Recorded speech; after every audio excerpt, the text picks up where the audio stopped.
నమస్కారం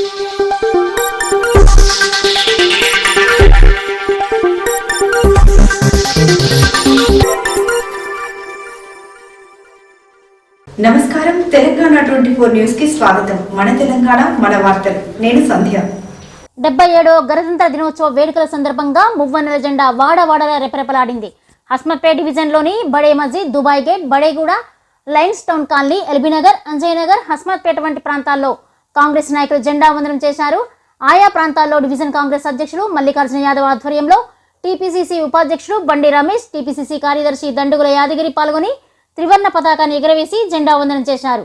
ఈ కార్యక్రమంలో నాయకులు పాయిన్ కనకరాజు, సలీం, శ్రీరాములు, సందీప్ తదితరులు పాల్గొన్నారు. ఈ కార్యక్రమంలో old Bowenpally 119 division president Mallikarjuna Yadav, Kukatpally A block minority president Shahanshabhai, Congress senior నాయకులు కనకరాజు, దండుగుల సందీప్, షాయిన్, కనకరాజు, సలీం, శ్రీరాములు, సందీప్, గోపాల్ ముదిరాజ్, అస్లంబాయ్, కూకట్పల్లి నియోజకవర్గం సేవాదళ అధ్యక్షుడు Hammad Ali, 119 division Bowenpally minority president Syed Mustafa Ali, Aravind Goud, Venkatesh, Balaraju, Akhtar, Gous Raju, Shabi, Sravani, Vinay, Praveen, Ashok, Salma, Saba, Preethi మరియు తదితరులు పాల్గొన్నారు.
మరిన్ని అప్డేట్స్ కోసం చూస్తూనే ఉండండి తెలంగాణ 24 న్యూస్.